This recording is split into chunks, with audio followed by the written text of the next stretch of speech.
Welcome to part 2 of our 3-part series on concussions. In this segment, we're going to cover what to do if one of your athletes or your child or one of your friends has a concussion, and how to manage that and help to make sure that they're safe and make the decision on should they return to play or not. All of these recommendations are based on the most recent evidence out of the Zurich Consensus on Concussion. It's an international meeting of all the world experts they have every 2 years that talks about what the best evidence out in the world as far as managing concussions. So you've had an athlete and they go down and it appears that they've had a concussion. The most important thing is whenever there's a loss of consciousness situation where the person is absolutely out, you have to rule out that they don't have a C-spine injury or any major head injury in that situation, because they can't tell you any of the symptoms. So assume, if they are absolutely unconscious, assume they have a C-spine injury and you need to take those precautions in moving that athlete.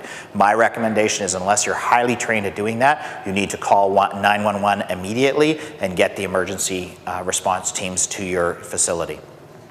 So the more complicated part is managing those people who have a minimal concussion. And the most recent evidence suggests that if the person has any of the following signs, they should be removed from sport.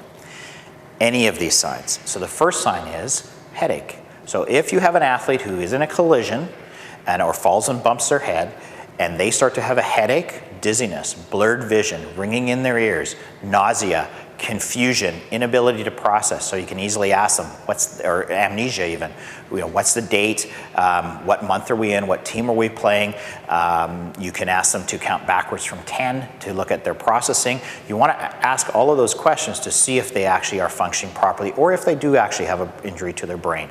If they have any of those symptoms, they need to be removed from play for that day. We used to, a long time ago, have a scenario where we would monitor them and get them to do some exercise and see if the symptoms cleared. It is now very clear that if the person has a concussion symptom, they need to be removed from play and left for the rest of that game at least. Now, one of the important things is that that athlete who's had a concussion needs to be monitored. And when there are certain scenarios where the person needs to actually seek medical advice at a hospital. The first is if they actually go back into a loss of consciousness state. One of the rules we tell all of the physios that we train and the ones who work for us at events is, if we have a loss of consciousness scenario, that athlete needs to go to the hospital. The second thing about anyone who's had a concussion is that if their symptoms start to progress, so if they have a minor headache and now they start to go into a situation where they have a headache and dizziness and blurred vision, or they haven't had a headache for a while and the headache starts going on and getting worse and worse and worse, or all of a sudden the person becomes confused, those are all indications that there's increased pressure in their head and that concussion is starting to get worse, or their brain is actually swelling. So in that situation, you need to get them to your local emergency department and get them evaluated in a situation where they can actually do some investigation like CT scans or MRIs to see if there is any major damage. So the big things about concussions and how to manage them is, the first thing is knowing what to recognize. The second thing is monitor the athlete to make sure that if that concussion is progressing, they end up going to the hospital where they need to. The third thing is, there used to be a sort of a theory out there that you had to wake the person up every hour at night to make sure they're conscious. Now, from this Zurich conference, what they feel is it is really important for the athlete to get sleep. So what you want to do is monitor them, and if they wake up, ask them some questions, but you don't necessarily want to wake them up every hour. But if they happen to wake up, you want to keep an eye on these athletes for at least 24 hours. A few other things that you need to be very careful of: the athlete or the person suffering the concussion takes no medication whatsoever, because some medications actually thin the blood, which it would increase bleeding if there is bleeding.